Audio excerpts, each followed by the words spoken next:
Welcome, everybody, to our monthly free webinar. These monthly webinars, those of you that are here, I believe most of you know that these are open to anyone who's interested in the topic. It's a different topic every month. Most of the time, it's the third Wednesday of the month from 7:30 to 8:30 p.m. Eastern Time in the United States. And we have people here from as far away as Australia, I know. So, I'm so happy. I get excited when there's people all over because you know what? We're all human beings on this planet trying to figure it all out, aren't we? Trying to figure it all out. So at various stages, of course, you know. So again, we're going to be talking about sleep learning and healing, something I'm very passionate about, and I have my own stories and input that I'm going to give. I like for these to be interactive. We have a lot of hypnotists on here. It is not just for hypnotists. This is for anybody interested in the topic. And if you have something of interest surrounding the topic from your experience or from something that you've been aware of or read or whatever, please feel free to input. And we'll be doing that all along. I don't mind people asking questions as we go along, you know, and if you don't have a lot of noise going on in your area, I like for people to be unmuted. So that, you know, if you want to say something or add something, please feel free to. These are always very respectful. And I love the input from everyone because we all have different stories and different takes on things. And an open mind is one that, you know, can learn a lot better, as we know. Those of us that are hypnotists, we know that when we put someone in a hypnotic state, brainwave state, they're in the learning state, aren't they, Jessica? By the way, if you are a hypnotist, you can get 1 CEU for this hour. Quick introductions, just who you are, where you're coming to us from today, and 1 or 2 sentences at the most, because it's a short class, a short webinar, about what you'd like us to know about you. And Jessica, I'm going to ask you to go first. So Jessica, hypnotherapist. I'm in Minnesota, Wilmer, Minnesota. I am an instructor with IACT. I'm also registered with the state as a private career hypnosis school. And I've been doing this for going on 6 years now, and I just love Patti's events. So that's why I'm here. I love having people like you in the hypnosis training world because you are full of just passion and generosity, and I've only known you kind of a short time, but I just absolutely think you're wonderful. So just know that. Okay. Next, Jennifer, you want to go next? Oh, yeah. So I'm Jennifer Pett, and I am a practicing hypnotherapist here in Cairns. And I take on all comers. I'm still relatively new. I'm going on my 2nd year. I've got a mentor this year to help me get to the next level, which is good. And I love spending time with everyone. And Patti, thank you for having these, because it helps me feel connected to my community and always learn new things. So thank you very much. The same reasons that I'm here. Are you doing the mentoring through IACT? Because I'm going to talk about that in a minute. Good. Yeah. Okay. I'm going to talk about that when we get to the chapter meeting. Okay. If Ann B is on, are you on? Can you unmute and tell us who you are and where you're from? Hopefully. I'm in Palm Harbor, Florida, and I'm just joining in because I was interested in the subject. Beautiful. Good. So you're my neighbor, and I know you. I think I know an Ann B, but I don't know if it's the same one. Yeah, I attended a live hypnotherapy for weight loss that you did years ago. Beautiful. Well, I wish I could see your face, but hello, and yeah, I'm happy you're here. I'm glad you're here. Anyway, we can hear your voice. Jan, you want to go next, Jan? Hi, I'm Jan Bird. I live in Loxahatchee, Florida. I'm a hypnotist and integrative life and wellness coach, among things, and I'm just a forever student, and so grateful for these opportunities for, you know, community in between I love it. Conferences and stuff. Yeah, because we got to stay connected. I love that. Sandra, would you like to go next? Sure. My name is Sandra Ragland. I just finished parts therapy, got certified. I'm also a licensed acupuncture physician here in the state of Florida. I live in Holiday, Florida. And I've been studying with Patti for several years, and I love her to pieces. And I was so happy to have you in the parts therapy training. I hadn't done it in a couple of years, and Your certificate is in the works, but I had to finish the Oh, videos that's from the okay. World Hypnotism Day, which took me You don't- forever to finish. I finally got them done, thank goodness. Not even to No. worry. It my was dear. such a pleasure to have you in that class. You're quite advanced. Oh. You really are. It's pretty Thank you. amazing. Okay, Laura, would you like to introduce yourself? Hi, my name is Laura, and I'm in the Palm Harbor area of Florida, and I'm a client of Patti's, and I'm just here to learn. Yay. I'm so happy you're here. Welcome. And Thank you. Michelle, would you like to introduce yourself, please? Sorry. My name is Michelle. I just got certified through IACT with Michael Watson about a couple of months ago. So that course just ended for me. And I work in insurance. So I was deep into open enrollment the last 2 months, and now I'm diving yes. back in to this community full force. So, and I'm going off camera because I just have to finish my sandwich. That's okay. Bravo that you finished. Michael Watson, another wonderful trainer. He's actually the trainer's trainer for IACT. And as of a couple of years ago, and I was so happy to see that. So one of my great friends, probably my best friend in the world, and we work together a lot. So you've got a great start there. Now, where are you from? Right. Thank you. I'm in Fort Lauderdale. Fort Lauderdale, great. So we got some Florida people here. Yeah. And with the magic of the internet and with the after COVID, one of the good things that came out of it was a lot of us got connected with people way beyond what we had previously been, which is a nice thing. So out of chaos, right, there's always something that we can get. And we help those of us that are hypnotists, we help our clients find that, right? There's something positive. If you're still here and you're still breathing, I always say, there's something that you can get. And maybe the most that you can get is a lesson. So lessons are good. They help us as we get older, hopefully, to make better choices and decisions in our life and to gain the strength that we need to get through those things that happen.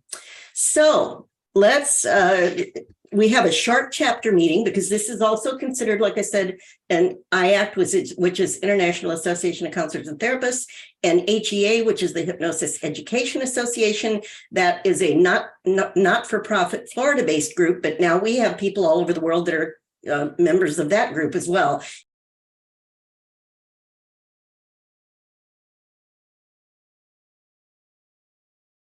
I was studying hypnosis for 20 years before I knew that I was supposed to become a hypnotist, before the universe threw me into this beautiful world and said, okay, you're ready for this now. But I'd been doing it. And I'm going to talk a little bit about that because we all do hypnosis, whether we call it that or not, right? If you pray, if you meditate, if you do yoga, if you play music, if you do any creative endeavors, you're doing hypnosis. So, some of us know that and some of us may not. We're ready to start now on what we're here to talk about, which is sleep learning and healing. So let me just see, for those of you that are on camera, anyone who's experienced yourself doing, or whether you're a hypnotist or not, doesn't matter, because I was doing it before I became a hypnotist. If you have done anything that shows you that you can learn and heal, that you can enhance that during sleep. Anybody who's played with that or experienced that or done that? Okay, I can't see everybody, but what I want you to know, Jessica, I know she has, before I became a hypnotist, a lot of you know this, so if you've heard this, sorry, but it is relevant for tonight. For 20 years, I was in show business. But what I want to go back even further than that, I want to go back to when I was a small child, just getting a mind that was aware that I was alive and as a person and there were people and whatever that is. And the books, the psychology books have different ages for when we become kind of self-aware, start noticing things and making decisions sometimes on our own, which sometimes doesn't work out too well. But as a child, the first thoughts I remember having was something got in my head, some influence, probably because my dad sang all the time and he loved music. And I just got in my head, I was going to become a singer. And I used to sing in church and the whole thing. So it was part of my life and my atmosphere, but I just loved singing, something about it. And I used to literally dream of being a singer. I mean, that's all I ever thought about pretty much. I would sing all day long, and at night I would dream about singing. And I used to have dreams of me imagining myself as an adult. Of course, I still looked like I did as a kid, except for the clothes and the hairdo and the makeup, because I didn't know what I was going to look like as an adult. But I would see me on stage singing, and people would be just, roaring and clapping, and I felt so good.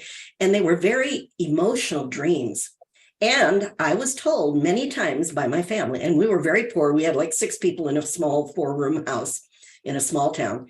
And I was told by everybody in my family, every once in a while, I would stand up in the middle of the bed, and I slept with my sister, and I would start singing in the middle of the night in my sleep. And I also sleepwalked. I would leave the house once in a while. They'd have to go down the road and catch me and bring me back home. And I would never remember any of this in the morning, but I literally sang in my sleep, standing up in bed, and didn't remember it the next morning. So my dreams must have been pretty darn powerful, don't you think? Now, fast forward, I ended up moving to the big city after my grandmother, who was raising me, died when I was 12. Now, from 12 till 17, I was starting to get interested in boys and different things that you get interested in as a teenager. And at 17, I got married. And at 19, that marriage had gone very bad. And I decided to start to try to do what I had always dreamt about. It was still in the back of my mind. I hadn't thought about it a lot through those years, but I still sang all the time with the radio and all that. But I said, I might as well try it. I kind of was in a real dark, deep place. And I said, I can't go much further down. So what have I got to lose? And next thing I know, I got hired by a band. And that was my start of the next 20 years. Now, that dreaming that I did, I am absolutely sure that I told everybody I knew when I was a kid that when I grow up, I'm going to be a singer. And it got in so young. Those of us that are hypnotists, and if you're studied psychology or any of those things, we know that our influences, when we first become aware as a child, up until about age 7, 8, depends on what books you read, that we are extremely programmable. Now, that sounds like a funny word, but we're being conditioned, we're being influenced is maybe a softer word, but whatever you want to call it, we are learning from what we see, hear, feel, taste, smell, and mostly what our surroundings are teaching us. What we see other humans that are around us do is teaching us. And those are such formative years that a lot of times, 20, 30, 50, 60, depending on how old you are later, you can have influences from that era still in the background, kind of coloring whatever's going on in your life, right? Now, in my case, that particular thing from my early days served me very well, because I just loved being in show business. And people say, what did you do in show business? I did everything. I started out in a band that had a fan club, and we did albums and studio work, but we traveled the country. We didn't live anywhere. And I started writing poems. And I started reading, because I was in such a dark place right before that with the marriage that had gone bad, that I started trying to raise my self-esteem and learn about myself and gain some confidence. And I started reading books by people like, all of the self-help books from the 70s, right? I bought every book I could find. I think the first one that really did help me is I'm Okay, You're Okay. Does anybody remember that one? And I feel like it saved my life for where I was at that point. And then I just got voraciously hungry for philosophy and psychology books and all kinds of things. So I started reading everything I could find. And that was when I started just slowly, the pieces that I was finding that was making sense about what happened from my getting into singing, for one thing, but also I had a back injury that happened when I was 19. Part of that story I won't go into, but it was one of those things that doctors were telling me I had a serious enough injury that I was never going to be able to do, and they had a whole list of things I was never going to be able to do. And they wanted me to go down the road of surgeries. And they said, even with the surgeries, we can't guarantee blah, blah, blah. And I heard words like wheelchairs and, I remember horrible words coming into my head. But I also remembered there was something inside of me, deep inside, that kept separating me from what that doctor was saying in a way that said, that's not true. He's not talking about your life. Don't let it, don't don't even, and I didn't get emotional at all. And I didn't know where it came from. And I didn't know how, and nobody said no to doctors in those days in the early 70s. I was taught, do what the doctor says, but something in me was so strong. I walked away and never went back. And I started, and I couldn't even stand up straight at the time. So it was a pretty strange thing to do. But I found a chiropractor. I started doing yoga. I found a little book on yoga. And I just started doing some things and the mind body stuff. I started working on it with my mind. And a year or two later, I was on the road singing in a band. And 10 years, about 8 or 9 years after that, 10 years, whatever, I ended up doing theater. So I was dancing, I was doing all kinds of things. So there was something I was doing mentally. And I used to listen to, you're going to laugh, I used to listen to those subliminal recordings. Do you remember that? Yep. Now, I've heard people make fun of them and say, if you can't hear it, you can't hear it. Someone I respect very much in this field said, and I actually probably agree with that statement, but guess what? I didn't know that at the time or think about it, and they worked. And the reason they worked, now I know, we're talking about sleep learning. I would play them when I fell asleep at night. And when I put that cassette tape in the recorder and hit play, I was sending a signal to my mind. I was sending, you might want to call it an intention, a goal. And I would say, okay, this one's for self-confidence. I'm going to put this in tonight, and in the morning, I'm going to be more confident. So I gave myself a pre-hypnotic suggestion, an intention before I fell asleep. And those of us that work with sleep learning and healing know that what you think of, sleep studies show, whatever's on your mind as you're drifting off to sleep, the last thing that you're kind of ruminating over is going to take off when you fall asleep. And your unconscious is going to continue processing. Now, I started doing, I love to do research for these classes. This is part of my voracious hunger for wanting to know more about all these things, because every time I do it, I find out more and different things. If I could just keep them all organized, I probably have 15 books I could write. But the sources that I got some information for tonight was from the Harvard Medical School, the Harvard Health, I think is their magazine or their online thing. Science Alert is a website I don't remember seeing before. Discover is one. WebMD, that's usually a pretty good source on a lot of things. And also neuroscience. So that's where some of these ideas are coming from. And what I found when I did the research today, again, I was doing all of this before I understood or knew there was actually, studies that prove that you can do this. So sometimes we do things before we know that it's possible to do them, right? Or before we've been told it's possible, like all the things that was impossible from my back injury. I did all of them and 10 times more, right? So that was one person's opinion.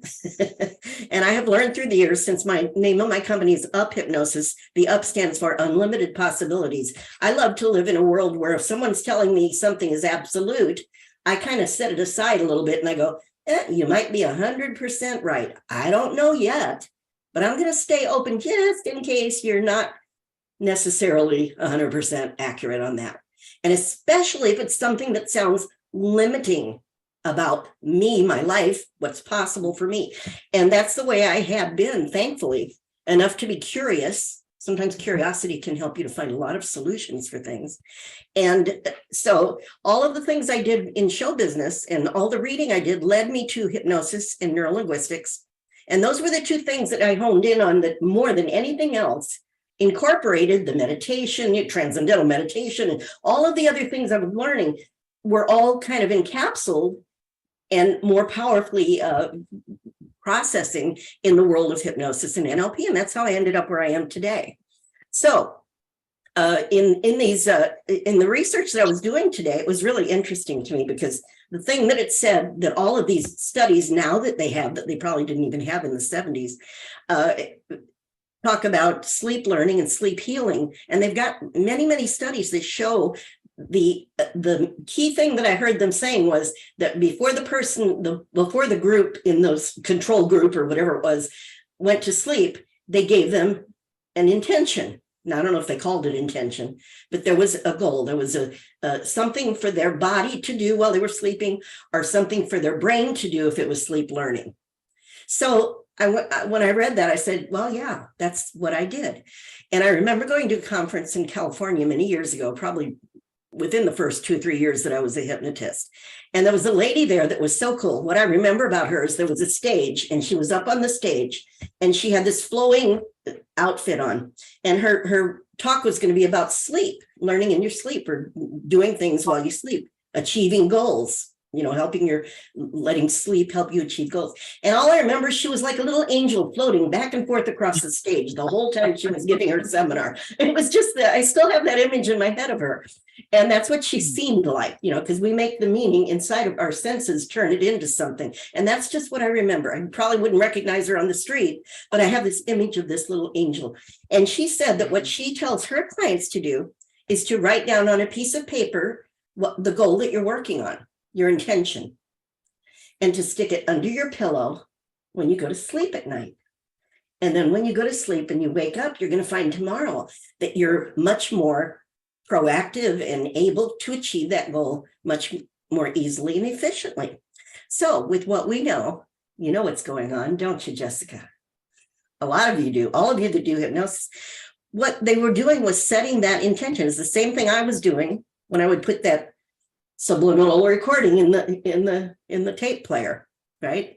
Mm-hmm. I was telling my brain, here's what I expect you to do for me while I sleep tonight. And for some people that might still sound woo-woo, but guess what?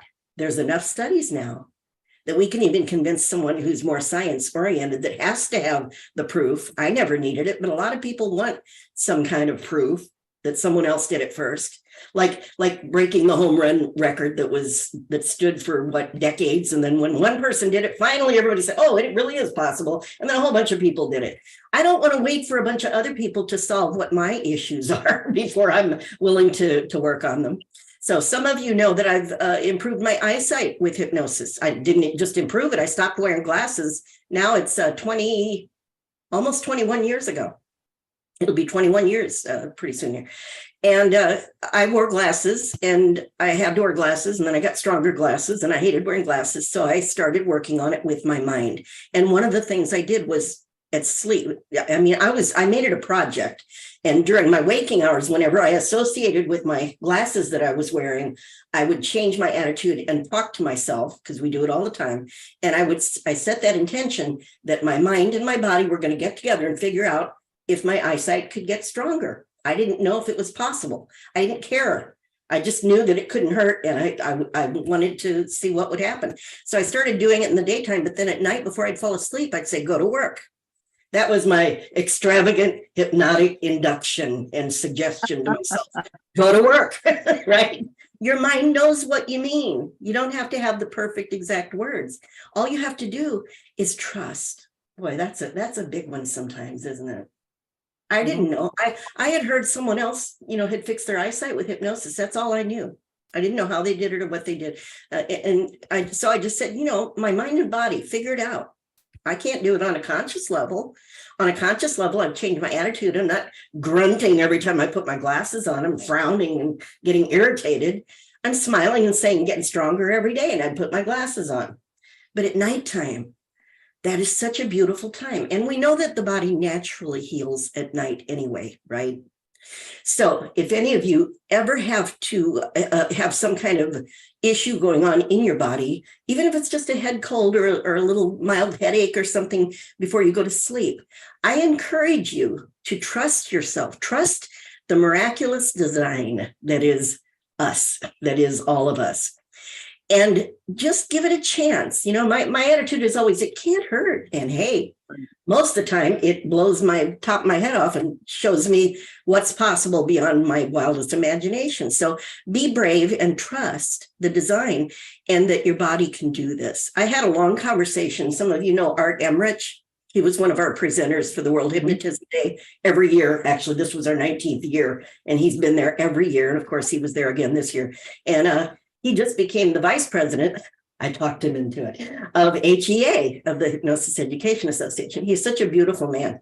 And I had about an hour and a half conversation with him today. And we were talking about these things.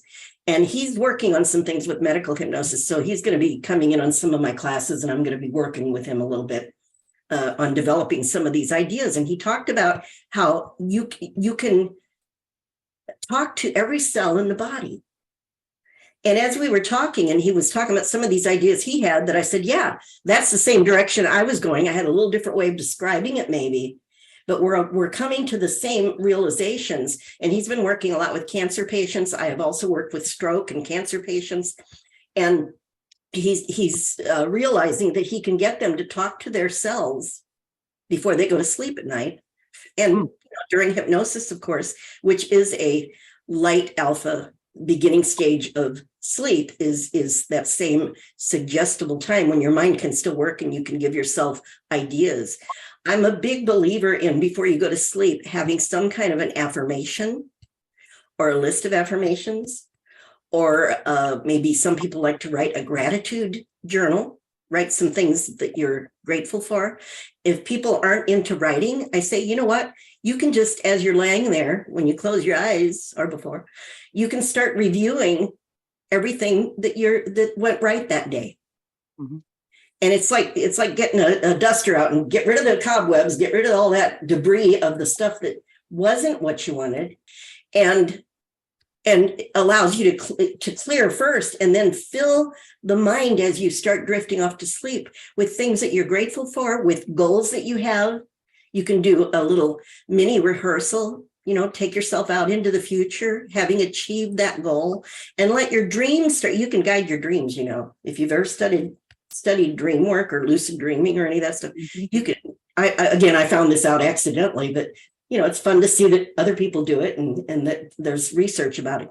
So you can guide your dreams. And if you go to sleep dreaming that you are already that size you want to be, or that you already have finished that book you want to write, whatever it is your goal is, that you've already healed perhaps from something, if it's a health issue, that you can put yourself in the future, seeing, hearing, smelling, tasting, again, bring all the senses. And the key is, make it as if right now, not this is what I want, not this is what I will do, not this is what I'm going to do. It's about be there right now, and let your imagination, that can do anything, it's truly unlimited. You can make it 100,000 times better than you even think it can be. And you have nothing to lose. It can't hurt anything, like I said. And at the very least, you're giving your creative unconscious all that space now to let what really is possible to happen.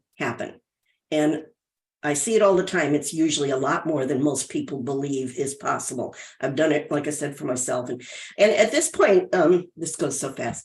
I'd like to hear from any of you that have done something with this kind of thing, with sleep learning and healing, that you would like to share with us. Because I know, Jessica, you've used it for some things, right? Is there anything specific that you'd like to talk about? And let us something. learn from. Oh, I see Anne's trying to talk too. So Jessica, you can go share first. That thanks to what Patti had taught me years ago, when I had foot surgery, before the surgery, I laid in the bed there going, this is going to be fine. I calmed myself down. And then afterwards, when I was home, of course, they gave you the pain pills. And yes, I did take a couple of them. But I did what Patti just said. I kept sending positive thoughts to myself that it was not going to hurt. It was going to be fine. And the next day, yes, it hurt, but not enough to take anything, not even an aspirin. So it actually did work. And I can thank Patti for telling me to do this. But I do have a question. I have an affirmation for something else. So you're saying if I take this piece of paper that I wrote it on and sleep on it, that's going to help? Mm-hmm. Well, that was this lady's ritual. That's a ritual, right? Mm-hmm. If you think it's going to, my ritual was I used to put cassettes in the recorder, and hit play. That was my ritual. But I just thought that was a sweet way to do it, because we know that when we write things, there's a connection that, I don't remember all the details of it, but there is a nerve connection that happens when you're writing something. Plus you're thinking it while you're writing it, and then you're also seeing it. So you've got more senses involved at the very least. But there's something about writing something down that imprints it at the unconscious level. And so you can do it that way. I think writing it down, that's why I like affirmations written down, and you can read them out loud and even hear yourself say them, right? If you write it down, say it to yourself. Now you're hearing it, you're seeing it, you're speaking it. So it's vibrating, it's resonating through your body. We know about vibration and all that kind of thing. Peter Blum, our vibration guy, was on the World Hypnotism Day. I love being with him because he understands about vibration. And when they talk about the vagus nerve, some of you are familiar with the vagus nerve. Everybody's talking about the vagus nerve now. Not that it's new, it's been in our body all along. I never heard of it probably till 5 years ago, right? But the more I heard about the vagus nerve being stimulated by sound, I realized all those years I was singing for 20 years, after being in a band, I ended up singing on stage. Then I went and studied opera. Talk about singing, talk about vibration. I found out I was a coloratura, a soprano. I was singing my head off. and I realized I was stimulating the vagus nerve. And they talk about all the health benefits of that. So that's part of that too. But if you can say your affirmation too, I think that's a good thing. So yeah, you can, if that appeals to you, it only do something if you can buy into it, if you can enjoy it and you can really believe this is going to help me. Because it isn't coming from the piece of paper, remember, it's coming from your brain getting the message. Right. Writing it down solidifies it and gets you to really focus on it and all of that. But it's you that's doing it. That's what's so cool about this stuff. Did that help you, Anne? Yeah, I just wanted to verify it a little bit because you said she was sleeping on it. And I was like, well, Yeah. you can do that, but I didn't. Yeah. It was That's what reading she it would- before. That's what she did with her clients. She'd have them write it down and put it under their pillow. Huh. And your mind knows it's there all night long because it just watched you do it. Your mind is, I always say, your unconscious is always listening. It's not just when you fall asleep or when you're in hypnosis or meditation or something. Your unconscious, when you're wide awake beta consciousness, your unconscious is still hearing how you talk about yourself, how you talk about the world and other people. It's listening and it's responding. And remember, the central nervous system, this is a true statement. The central nervous system in your body responds to what you think, your imagination. Doesn't matter if it's accurate, doesn't matter if it's completely erroneous, doesn't matter. It's going to respond as if it's true. Unless you just know it isn't true and you're just playing or something. But even then, when I was acting, I got into acting. I thought I was a very good actress because when I get in there, man, I was in there and my emotions were easy because they were part of who I was. I became a person and the emotions followed and my attitudes and everything would follow. So acting is hypnosis, right? That's where I tell people, and I'm not joking when I say that's where I really learned how to do hypnosis. And the other part of it is when you're doing it as a facilitator of hypnosis with someone else. The other thing I learned that I find in the hypnosis world is challenging to teach people. I'll bet, Jessica, you can probably relate to this, is how to be that tuned in and that connected with your client or with the group, whatever it is, and still have that shield, have that invisible separation that doesn't let any of their drama come through. Because that's when you lose control. That's when you lose your ability to help someone. And people think, oh, I'm so empathic. I feel everything. Well, that's not necessarily a good way to help people. If you're miserable with them, you're probably not going to be able to help them very much, right? And I had a student in a class early on when I first started training. It was probably within the first few years of me being a trainer. And as they were introducing themselves, I said, and something you'd like us to know about yourself. And the gentleman in the front row, I still can see him. He said, my name is blah, blah, blah. He said, and I am a raging empath. That was his self-description. And I remember my hair kind of stood on end when he said it, because I thought, yeah, being empathic can be good if it doesn't make you sick or debilitate you. But the way he said it, and then it turned out, as I found out more about him, he worked in a lockdown unit at a psych ward. And I thought, oh my goodness, Oh, be a raging empath. And to get that self-description, I have a feeling he's going to have to learn how to set some boundaries for himself. So that's another thing you can do. If you've got people who push your buttons during the day, before you go to sleep, you can ask your inner mind, it knows how to do this stuff. You didn't come out of the womb being sensitive to people saying something bad about you that you care about, right? You didn't come out of the womb with that. You were taught that somewhere as a child, probably. So you can tell yourself, I want to be more resilient. Tonight, I want my unconscious mind to help me to become more resilient. Tonight, I want my unconscious mind to let me be compassionate, helping and caring of people and still keep myself safe, keep myself focused, balanced, and on point, or whatever your words are, and make it a statement of now. Don't make it like, while I sleep tonight, I want my unconscious mind to help me with the goal of, I'm going to lose 20 pounds. That's not any of us that do hypnosis know. First of all, it's not a well-formed outcome. No. Losing is just not a good positive outcome. And the pounds isn't what it's about usually anyway. That's just the surface, result of something else that's going on. So yeah, Jessica, jump in. So yeah, I was going to speak to Anne's thing as well, and I'll answer her question through saying this. So my experience with the sleep hypnosis, because I vaguely heard about it when I was younger, and I was like, oh, let's try it. And I was at that age where I had to go to midweek class for religion class and stuff. And so I was like, well, if I'm supposed to learn all this Bible stuff, I'll just sleep on my Bible. So I did every night for, that whole duration for a while, just as a fun thing, because I was the nerd. And it turns out I started to learn things, and I showed up at confirmation class asking questions, and I actually got kicked out of class because I was asking questions that the pastor said, these are like third-year seminary questions. How do you, wow. Like, where did, and I'm like, well, I have an encyclopedia and I have a Bible and I'm reading both. And he's like, you need to stop doing that, because maybe he was afraid you were getting smarter than him. Right. Wow. Asking questions he couldn't answer. Maybe. Yeah. Right. So that Very was cool. with it. And I've played with it with other stuff, writing the affirmations.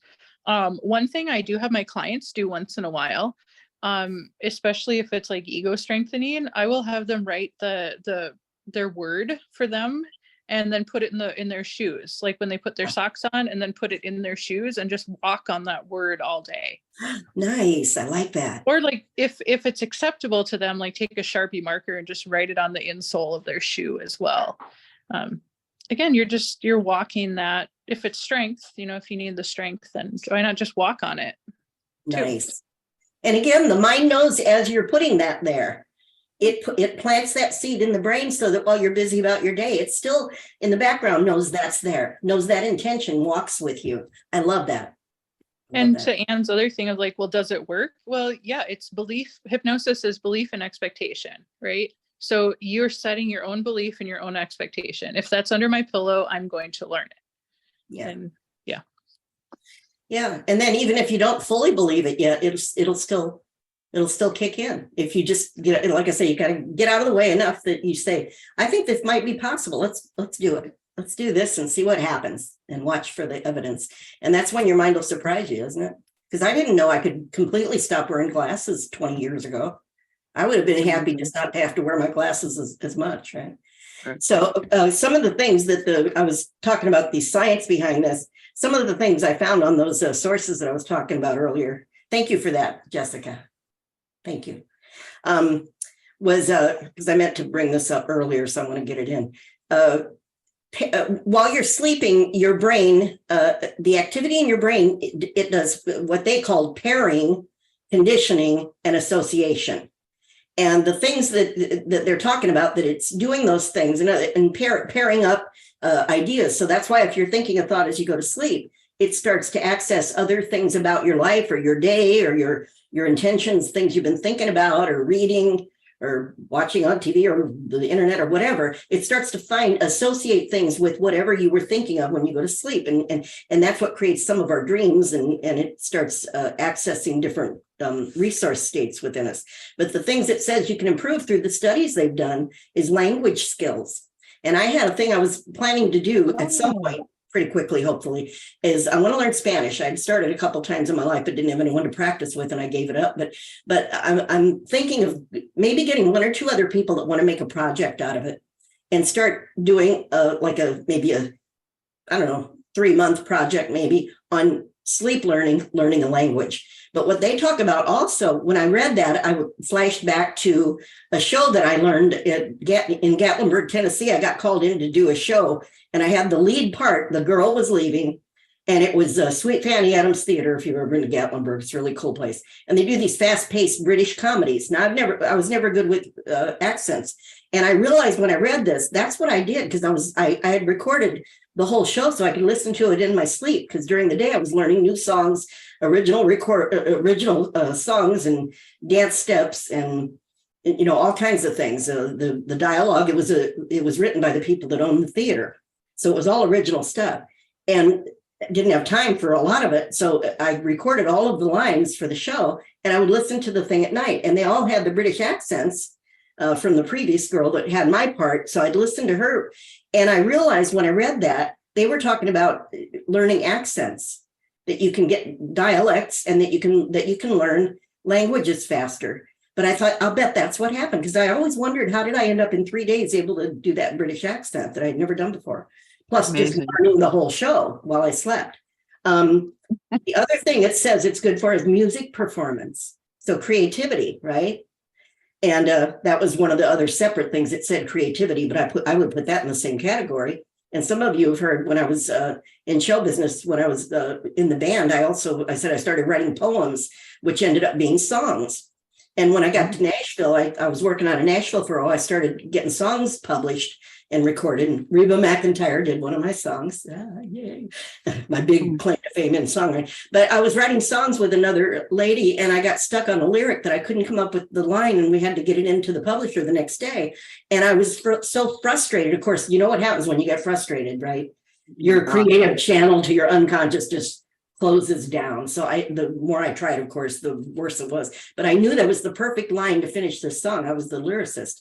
So I went to sleep, and I always knew that I could do this. I'd have a piece of paper and pen next to the bed. And I said, come up with that line. I know there's a perfect line for that to finish this song, because I got to have it by tomorrow morning.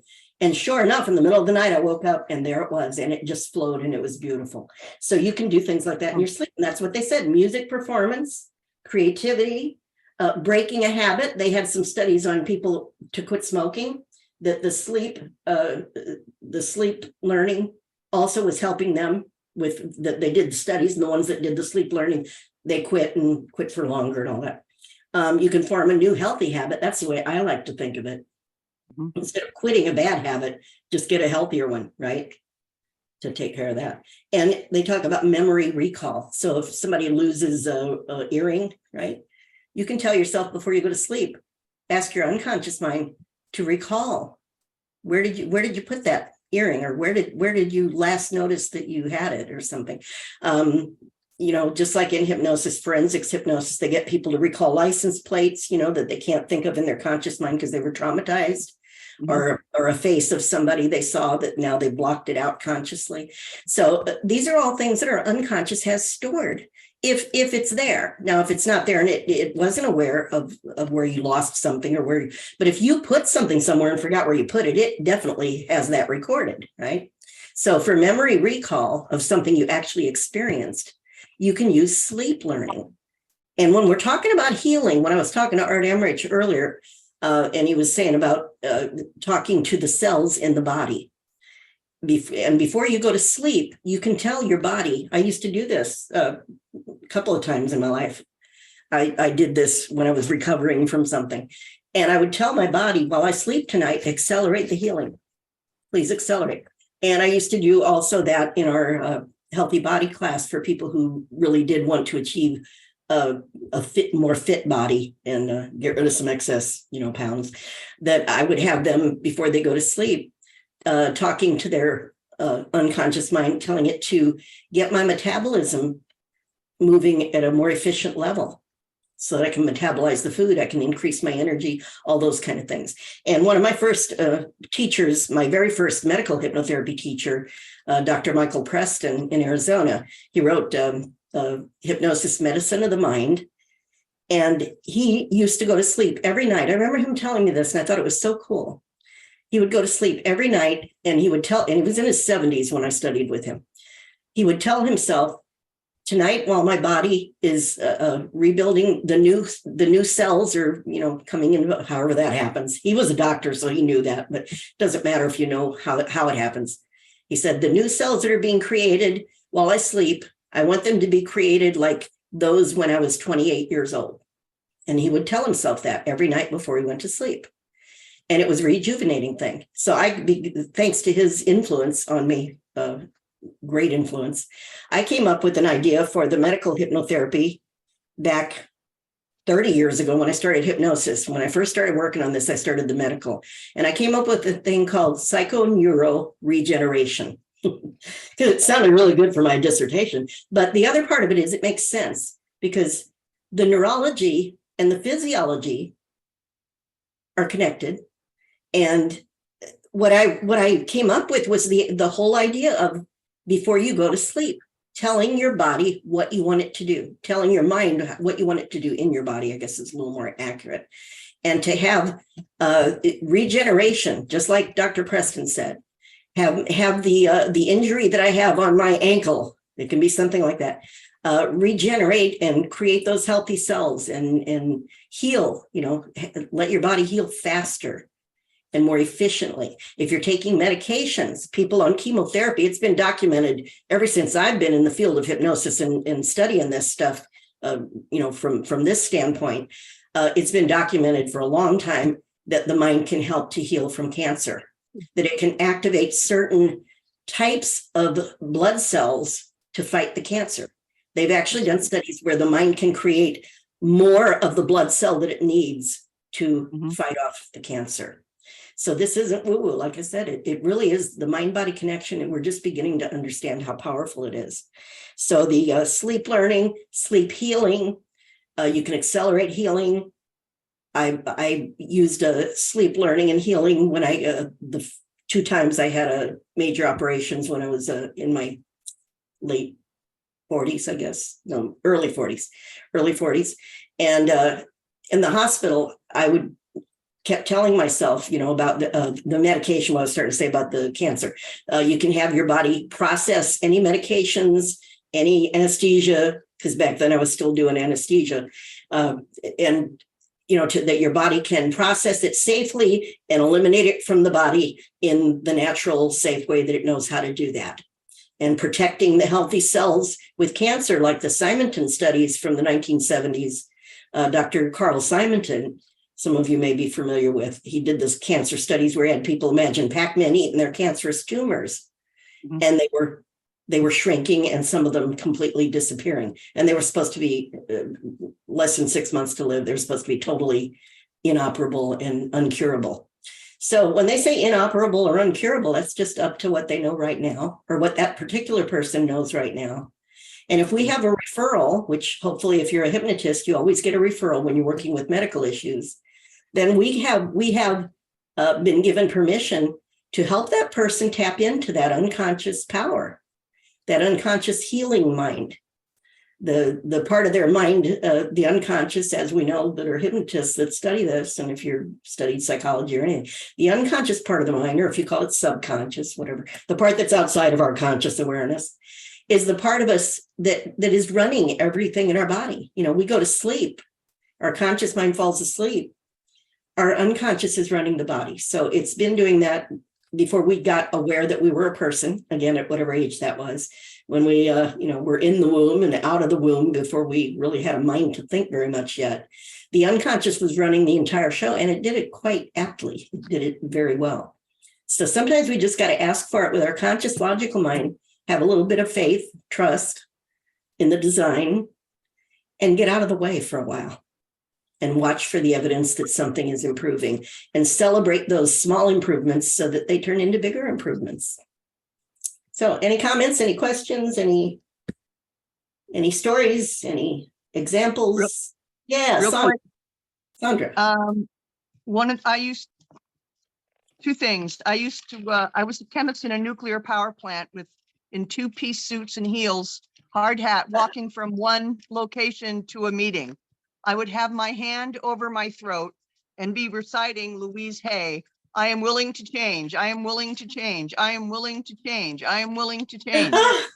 And the vibration, like you say, but holding onto your throat, it brings it back into the body quicker. I didn't care who saw me or what, but Love it. there were major changes with me in that one. And the other one is, writing things down. I tell people about the cosmic dating service. Write down all the attributes of the individual that you would like to attract into your life, and then put it somewhere. I would put it in the Bible, but you can just as easily, the other night I put in the card that represents me in the tarot deck underneath my pillow. And for 3 nights, I had terrible sleep. And it was like, out he goes. I'm sorry. You're disturbing my sleep. So there, yeah, you can have fun with it. It doesn't always have to be life-threatening or whatever. It can just be fun and light as well.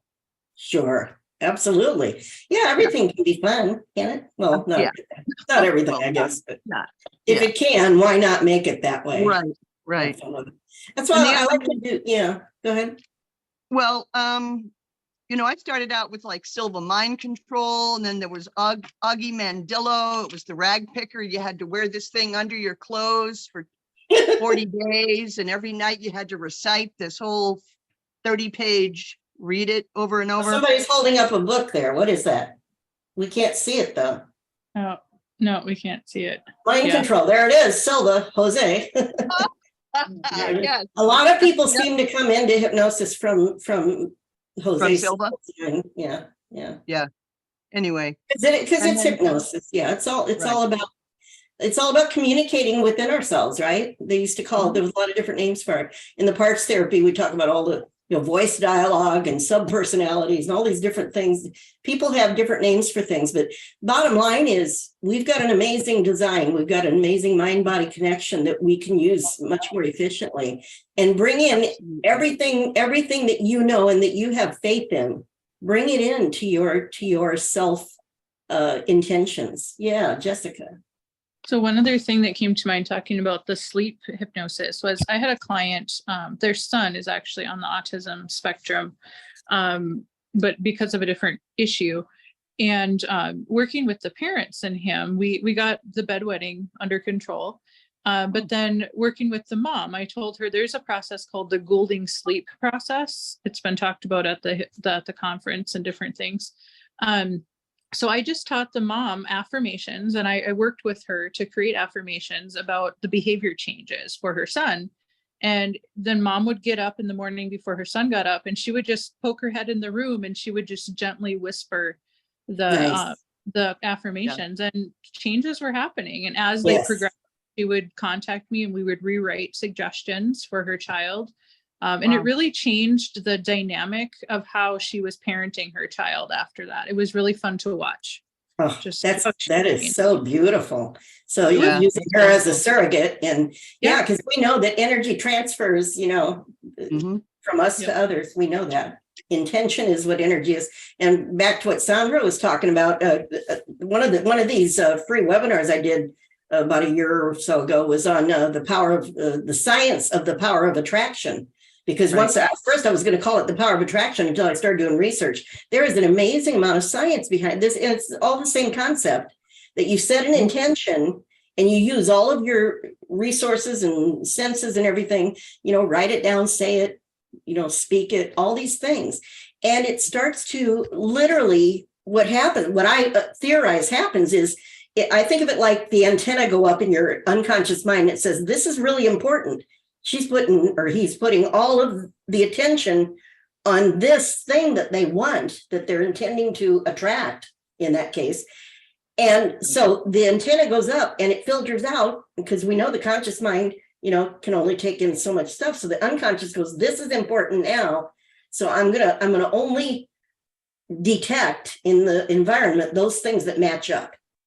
And the rest is just discarded, or we know the conscious mind deletes, distorts, and generalizes anyway, but the unconscious guides that with its intention and with what you have put in, that you expect, that you want, that you desire, that you're passionate about. That and we all know the stronger the emotion behind what you want, what you intend to get for yourself, to achieve whatever, to heal, the more emotion you put into it, the more powerfully and quickly your mind seems to bring it to fruition, to manifest it for you. So who is that? Don Burn. Oh, that's Don? It's Don Burn, yeah. Don! I can't see you. Well, I'm glad you told me, because I needed everybody's name for the roster. to send into IACT and to let them know that you get one CEU if you're an IACT member. If you're not an IACT member, you get a CEU for attending this with any organization you belong to if you're a hypnotist. If you're not a hypnotist, I hope you enjoyed being here and got something positive out of it, because you know what? We're all hypnotists. Some of us just don't happen to be certified. Right? We're all our own hypnotists. So listen to what you're telling yourself. Listen to the suggestions you're giving yourself. And if you do, I have a script. If you'd like to get a script that I actually found it said from an unknown author. I even give them credit if I find a good script. It wasn't signed by anybody. Years ago, I found it and I probably changed about half or more of it, because I can't help myself. But it was an unknown author. I still give them credit for the original script. If you would like that, you can email me at uphypnosis@yahoo.com or uphypnosis@outlook.com, and I will send you that script. It's on insomnia. It's got some nice little pieces in there. Scripts are learning tools. To me, they just give us creative ideas. And then when we're working with ourselves or others, it might spark some creative idea that our mind will take off on, and that'll be just perfect for what'll work for us, right? So I want to thank all of you for being here. Thank you, Patti. And hopefully see you next month, the 15th, when we'll do focus, concentration, and memory. Thank you, Patti. Thanks a lot. Feel free to contact me anytime if you have questions or just want to talk. And I am in the mentor program that IACT has now, and IMDHA. So it's a beautiful program, right, Jennifer? Nice. Yes, very good. Okay. We will see you hopefully next month or some other time. Take care. Thanks a lot. Thank you, Patti. Bye-bye.